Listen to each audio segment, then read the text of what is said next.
चलो विद्यार्थी मित्रों, હવે આપણે થિયરીમાં આગળ જઈએ તો આપણે પોટેન્શિયોમીટર વિશે આપણે વાત કરી ગયા વખતે, જેની મદદથી માપી શકાય અને સાથે સાથે બદલી પણ શકાય તેવું ઈએમએફ મેળવવા માટે પોટેન્શિયોમીટરનો ઉપયોગ થાય છે. હવે આપણે ઈએમએફ માપી શકાય તો આપણે જોઈ ગયા. હવે સાથે સાથે બદલી કેવી રીતે શકાય? તો પોટેન્શિયોમીટરમાં આપણે અવરોધ પેટી રાખેલી હોય, એ અવરોધ પેટીમાં રાખેલા અવરોધના મૂલ્યો બદલી અને બેટરીનું ઈએમએફ પણ આપણે બદલી શકીએ. બરાબર? હવે આપણે બેટરીનો આંતરિક અવરોધ શોધવો છે. બેટરીનો આંતરિક અવરોધ, તો પોટેન્શિયોમીટરની મદદથી બેટરીનો આંતરિક અવરોધ શોધી શકાય. કઈ રીતે શોધી શકાય? તો આપણે જોઈએ. જો બેટરીનો આંતરિક અવરોધ મેળવો.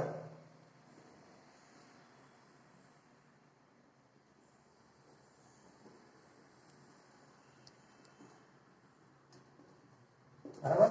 ચલો તો જો તેના માટે આપણે ગયા વખતે પોટેન્શિયોમીટર આપણે ભણી ગયા.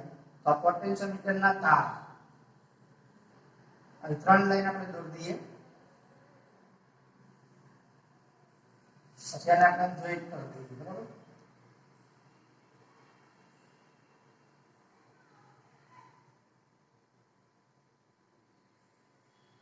તો પોટેન્શિયોમીટરનો તાર છે. આ તારનો એક છેડાને આપણે કહીએ A, આ બીજા છેડાને આપણે કહીએ C. હવે પોટેન્શિયોમીટરનો જે આ તાર છે, બરાબર, તારમાં A છેડા સાથે બેટરીનો ધન ધ્રુવ, આ બેટરીને આપણે કહીએ B, બેટરીનો ધન ધ્રુવ અને ઋણ ધ્રુવ સાથે એક ચલ અવરોધ એટલે કે આપણે રિવર્સ્ટેટ કહીએ છીએ. આ ચલ અવરોધ એટલે RH, અવરોધ પેટી અથવા તો આપણે કળ આને કળને કહીએ આપણે કેબલ, આ રીતે પરિપથમાં શ્રેણીમાં જોડી અને આપણે પરિપથ પૂર્ણ કરેલો છે. બરાબર? હવે ચલ અવરોધ રિવર્સ્ટેટ બધું આવી ગયું અને આપણે અહીં લખીએ ચાલુ લાગે. ચાલો, તો પોટેન્શિયોમીટરના A અને C વચ્ચે એક બેટરી, રિવર્સ્ટેટ અને કળ કેબલ એટલે વીજ કળ પણ કહેવાય. બરાબર? વીજ કળ કેબલ શ્રેણીમાં જોડેલા છે. હવે જે બેટરીનો આંતરિક અવરોધ શોધવાનો હોય એ બેટરીના ધન ધ્રુવને આ A છેડા સાથે જોડવામાં આવે છે. ધારો કે E જેટલું ઈએમએફ ધરાવતી આ બેટરી, જેનો આંતરિક અવરોધ R છે, તો જેનું ઈએમએફ E અને આંતરિક અવરોધ R હોય એવી આ બેટરી, હવે વિદ્યુત ચાલક બળ E, બરાબર, અને આંતરિક અવરોધ R છે, જે આપણે બેટરીનો આંતરિક અવરોધ આપણે શોધવાનો છે. હવે આ બેટરી સાથે આપણે કળ K2, તો અહીંયા આપણે કળ બીજી રાખીએ, આ કળ K2 અને અવરોધ પેટી એટલે રેઝિસ્ટર બોક્સ RB. ફરીવાર જો, જે બેટરી આપણે કળ K2 અને અવરોધ પેટી શ્રેણીમાં જોડી તેને જે બેટરીનો આંતરિક અવરોધ માપવાનો છે એ બેટરી સાથે સમાંતરમાં જોડવામાં આવે છે. જ્યારે બેટરીનો ઋણ ધ્રુવ છે અને રેઝિસ્ટર બોક્સનો એક છેડો, બરાબર, એને આપણા રીતે ગેલ્વેનોમીટર સાથે જોડવામાં આવે છે. તો આ ગેલ્વેનોમીટર. તો આ થઈ ગયું આપણે આંતરિક અવરોધ શોધવા માટેનો પરિપથ. હવે આપણે કેવી રીતે આંતરિક અવરોધ મેળવી શકાય? તો જોઈએ. જો પેલા કળ K2 ખુલ્લી હોય ત્યારે કળ K2 માંથી કોઈ વિદ્યુત પ્રવાહ જશે નહીં. એ વખતે ગેલ્વેનોમીટર સાથે બીજો છેડો છે એમની સાથે જોકી જોડેલી હોય. આ જોકીને અવરોધક તાર ઉપર ફેરવી અને ગેલ્વેનોમીટર આવર્તન આપણે બદલી શકાય. તો જોકીને અવરોધક તારના સંપર્કમાં લાવી સટકાવીને એવા સ્થાને લાવવામાં આવે છે કે જેથી ગેલ્વેનોમીટરનું આવર્તન શૂન્ય થાય. એટલે કે આ બેટરીમાંથી કોઈ વિદ્યુત પ્રવાહ પસાર ના થતો હોય, જેને આપણે બેટરીની ઓપન સર્કિટ કન્ડિશન કહીએ છીએ. ઓપન સર્કિટ કન્ડિશનમાં લાવવામાં આવે છે. બરાબર? તો ધારો કે કળ K2 ખુલ્લી હોય ત્યારે તટસ્થ બિંદુ એટલે ગેલ્વેનોમીટરનું આવર્તન શૂન્ય થાય તેવું અવરોધક તાર ઉપરનું સ્થાન દર્શાવતું બિંદુ, ધારો કે N1 છે. કયો? N1.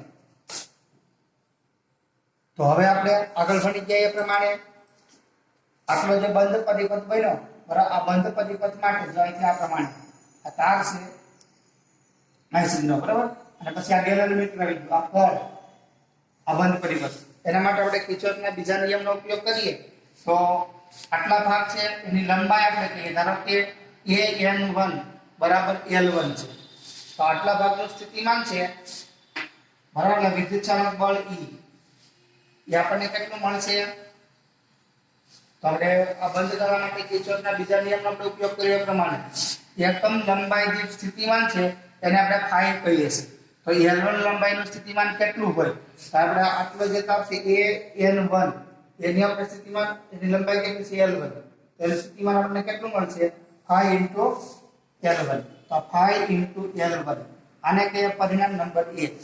હવે કળ કેટલું બંધ હોય, કળ કેટલું બંધ કરવામાં આવે,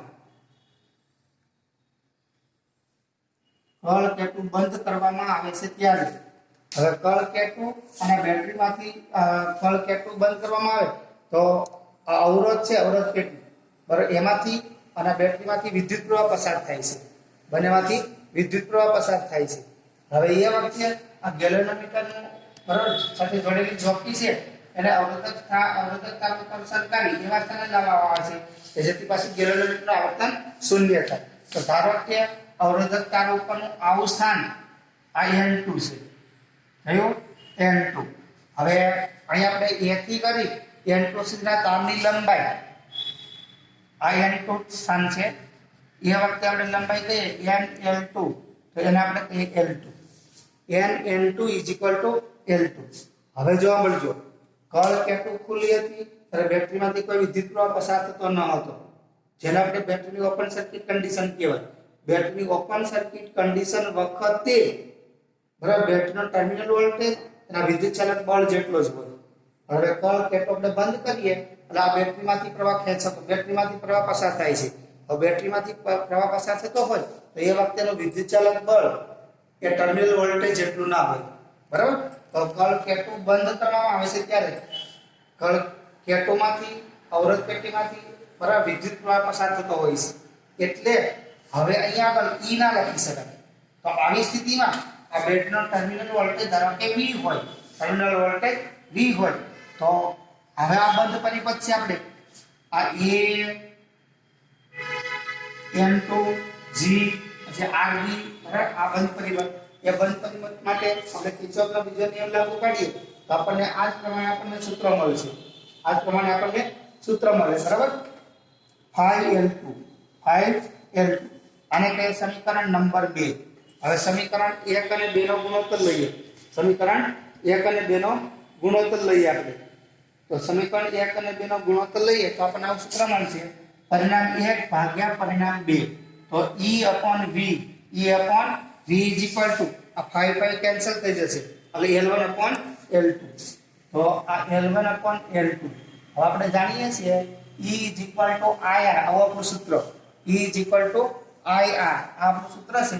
તો અહીંયા આપણે E=IR પરિપથમાંથી વહેતો પ્રવાહ I, R એટલે આ કેપિટલ R અવરોધ પેટીમાંથી વપરાયેલો અવરોધ હોય અને બેટરીનો આંતરિક અવરોધ છે એ એટલે કુલ અવરોધ થાય બરાબર આ પ્રમાણે. અને V=IR આ હકીકતનો ઉપયોગ આપણે સમીકરણમાં કરીએ તો આપણને સૂત્ર મળશે I/R+R એના છેદમાં IR L1/L2 બરાબર. તો I કેન્સલ થશે તો આપણને મળશે R+R એના છેદમાં R L1/L2. આના પરથી આપણે અલગ અલગ લખી શકાય, અલગ અલગ આ સોરી કેપિટલ R છે, અલગ અલગ લખીએ આપણે તો પહેલાના છેદમાં R/R એટલે 1 થઈ જશે અને અહીંયા R/R L1/L2 અને આપણે આ પણ લખીએ કે R/R ને સૂત્ર કરતા બનાવીએ તો એક સામે બાદબાકીમાં જશે બરાબર. તો L1/L2 -1. હવે અહીંયા આગળ આપણે બેટરીનો આંતરિક અવરોધ સ્મોલ r શોધવાનો છે. તો સ્મોલ r ને સૂત્ર કરતા બનાવીએ તો છોટા r બરાબર મોટા r કૌંસમાં L1/L2 -1 L1/L2 -1. તો આ સૂત્રનો ઉપયોગ કરી આપણે બેટરીનો આંતરિક અવરોધ ગણી શકાય. બેટરીનો આંતરિક અવરોધ આપણે શોધી શકીએ બરાબર. હવે આપણે ત્યાર પછી ચલો હવે આપણે એક ઉદાહરણ ગણીએ. ઉદાહરણ 3.9 3.8 સુધી આપણે ગણેલા છે, બરાબર. ઉદાહરણ નંબર 3.9 જે મીટર બ્રિજ ઉપર આધારિત છે. મીટર બ્રિજ નો સિદ્ધાંત આપણે ભણી ગયા. મીટર બ્રિજના સિદ્ધાંત ઉપર કાર્ય કરે. R1/R2 બરાબર R3/R4 એ સિદ્ધાંત ઉપર કાર્ય કરે છે. તો ચલો જો તમારા ટેક્સ્ટ બુક ની અંદર પાના નંબર 120 ની ઉપર જે આકૃતિ આપેલી છે, આકૃતિ એની મદદથી આપણે ગણવાનું છે, બરાબર. આકૃતિ 3.27 આકૃતિ 3.27 બરાબર, એની મદદથી આપણે ગણવાનું છે. તો ચલો જો એક મીટર બ્રિજ કૌંસમાં આપણે આપ્યું છે આકૃતિ 3.27 માં a થી 33.7 સેન્ટીમીટર આગળ તટસ્થ બિંદુ સમતોલન બિંદુ મળે છે. એટલે એનો અર્થ શું થયો? તટસ્થ બિંદુનું સ્થાન એ લંબાઈ આપણે કહીએ L1. ઉદાહરણ નંબર 3.9 તો પહેલા પ્રથમ તટસ્થ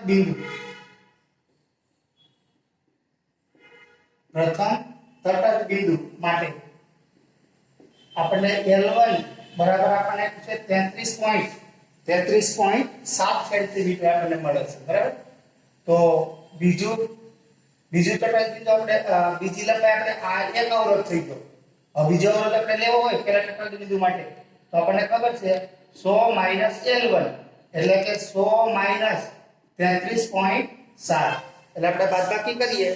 આ બાદબાકી બરાબર, તો બાદબાકી આપણને મળશે 66.3 સેન્ટીમીટર.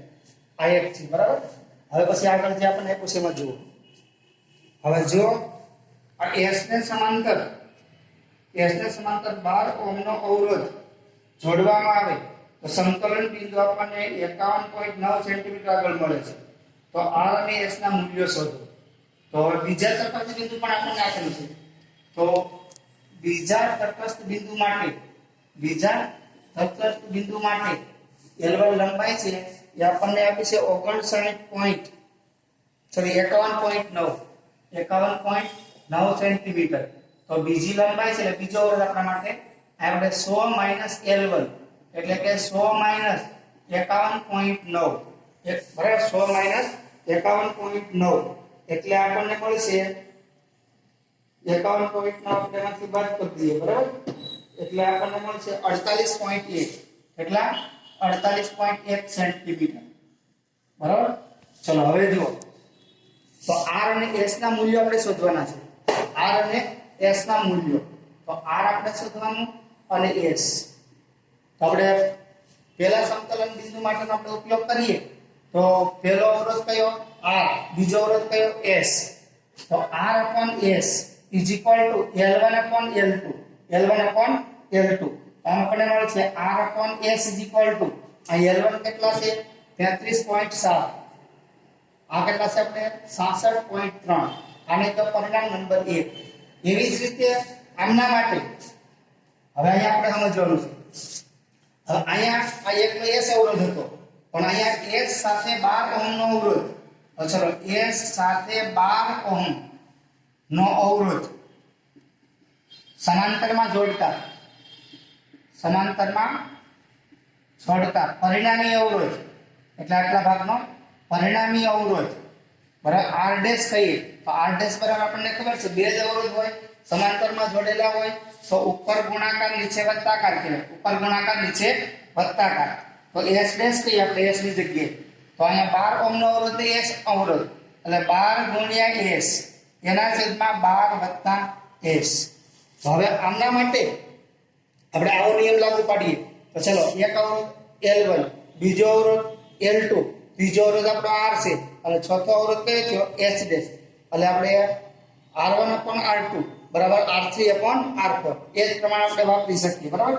તો આપણે લખીએ કાઈ જો R/S' is equal to L1/L2 પણ આ આપણે બીજા માટેની જે છે એ આપણે લેવાનું. તો ચલો R/S' એમને રાખીએ, બરાબર. હવે L1 બરાબર અહીંયા કેટલા છે આપણે? 51.9 અને L2 બરાબર કેટલા છે? 48.1.